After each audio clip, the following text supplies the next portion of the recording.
Comme on vous l'explique à chaque fois et on vous le rabâche, manger du homard à Noël, c'est pas la meilleure idée. Par contre, le meilleur moment de l'année pour en manger, c'est au printemps. Entre mai et juillet, on est vraiment sur le pic de pêche et c'est là où les prix sont les plus intéressants. Dans cette vidéo, je vais vous parler du homard vivant et de comment le préparer avec toutes les options possibles. Alors c'est un sujet un peu sensible parce qu'on sait que pour certains, c'est un peu choquant de voir un homard découpé vivant, cuit à l'eau bouillante, voire mis au congélateur. Mais c'est la réalité et c'est la meilleure manière de le préparer. Alors, on vous a sondé. Dans le sondage, on expliquait bien qu'on allait montrer un homard coupé en deux ou ébouillanté. Et vous êtes plus de 80% d'accord à préférer voir tout en détail. Chez Poiscaille, on est tous des fans de pêche. Donc depuis tout gamin, on gère nos prises, on les cuisine, on les prépare nous-mêmes. Mais on sait que pour certains, c'est pas naturel de recevoir une bestiole vivante à la maison, de la tuer et de la préparer. Dans cette vidéo, je vais donc vous détailler toutes les bonnes pratiques pour conserver son homard dans votre frigo et surtout les bons gestes pour le tuer sans souffrance inutile. Ça peut paraître impressionnant, mais en fait les gestes sont très simples et accessibles à tous. Rien de compliqué dans ces étapes. Il faut être précautionneux et un peu organisé et tout va bien se passer. Mais vous posez certainement la question de pourquoi on ne fait pas comme avec les poissons.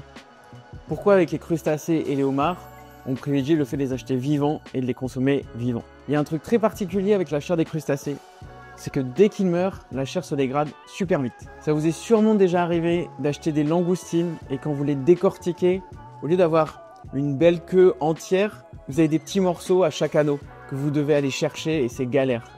Cette chair, elle est souvent cotonneuse. Ça, c'est clairement des crustacés qui ont été cuits morts et longtemps après la mort. Pareil, vous avez peut-être déjà trouvé des crevettes toutes molles, vraiment pas fermes. Ça, c'est la même chose. C'est des crustacés qui ont été cuits tard après la mort. En fait, cuisiner les crustacés vivants, c'est surtout une histoire de qualité. Ça donne un résultat nettement supérieur quand on les cuisine comme ça que quand on les laisse mourir, où là, la chair, elle est toute cotonneuse. La chair des crustacés, elle se dégrade nettement plus vite que celle des poissons. En à peine 24 heures, la chair, elle est complètement dégradée, voire même elle fond. Alors qu'avec les poissons, on peut souvent garder plusieurs semaines sans que la chair s'abîme trop. Ça peut être limite. Avec les crustacés, en à peine 24 heures, la chair va devenir toute molle, cotonneuse, voire fondre.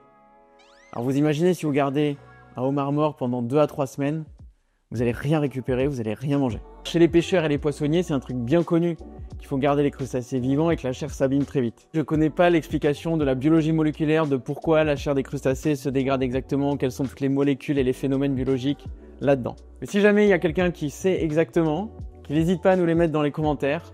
La première personne qui nous met un résultat solide et bien détaillé, on lui régale un homard, promis. Et vous amusez pas à demander ça à ChatGPT, on va le passer au détecteur anti-IA.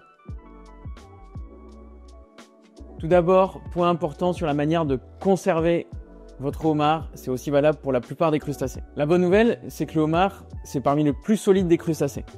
Je pense que à part le crabe vert, il n'y en a pas beaucoup qui le dépassent. Le homard, il a l'habitude d'être hors de l'eau, notamment lors des grandes basses mers. C'est pour ça que les pêcheurs à pied arrivent à en attraper parce qu'ils en trouvent sous les cailloux. Le homard, il est donc habitué à rester hors de l'eau assez longtemps.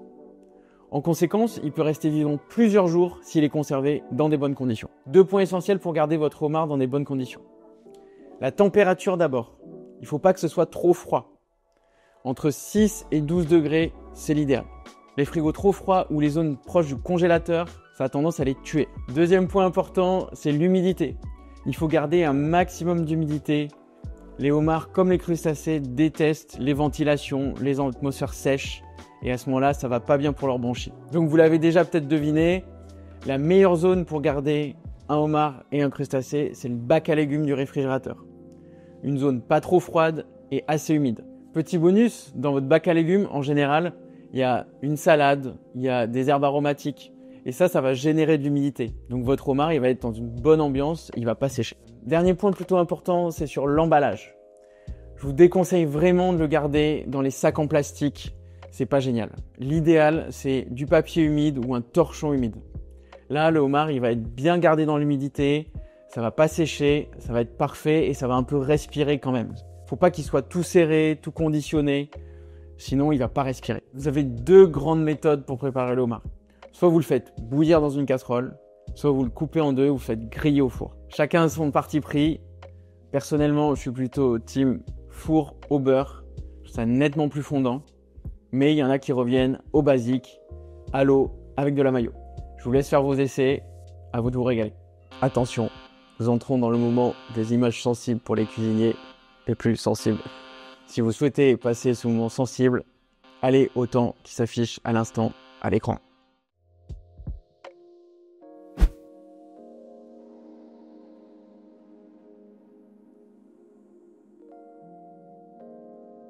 Alors honnêtement, oui, votre homard, il va gigoter, il va bouger.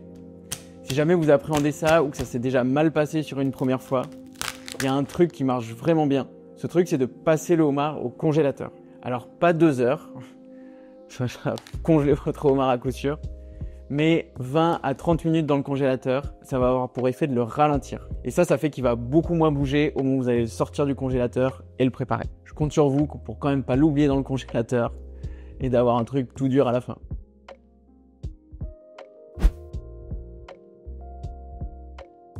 Point important pour cette technique, c'est de prévoir une casserole avec un couvercle. Le risque si vous ne faites pas ça, c'est que le homard se débatte au moment où vous allez le plonger dans la casserole, mettre de l'eau partout, voire même saute de la casserole, c'est déjà arrivé.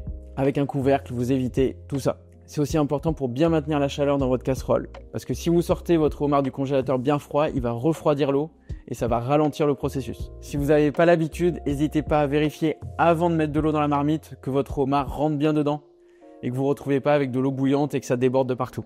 Donc c'est assez simple, on met une grosse casserole à chauffer. Quand ça commence à bouillir, on met 2 grosses poignées de sel pour que ce soit bien salé, 2 feuilles de laurier, mais ça marche aussi avec du thym, du romarin ou tout herbe qui a pas mal de goût. Et ensuite, vous prenez votre homard, vous le tenez idéalement par la queue repliée et puis vous le plongez doucement et vous remettez le couvercle immédiatement. Allez-y tranquillement, jetez pas votre homard dans la casserole, ça peut être vraiment un mauvais plan. Vous le posez délicatement, vous refermez le couvercle et tout se passe bien. Il peut y avoir les antennes qui dépassent, c'est pas grave, vous les remettrez après. À ce moment-là, votre homard meurt en à peine quelques secondes, 1 minute au max. Alors mes petits cuisiniers, c'était pas si compliqué, ça casse pas 3 pinces à un homard tout ça. On y va tranquillement, on fait les bons gestes, et puis après, il n'y a plus qu'à se régaler sans culpabilité. Dernier point important, ne jetez surtout pas vos carcasses. Il y a énormément de matière à récupérer là-dedans.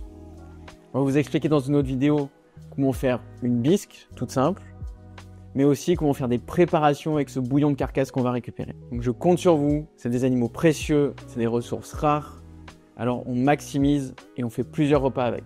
Je vous conseille de préparer votre meilleur costume de goéland parce que ça va bastonner à table une fois que ce sera servi. Je me dédouane de toute responsabilité en cas de jet de pince et agression à coups de carcasse. Bon appétit les matelots!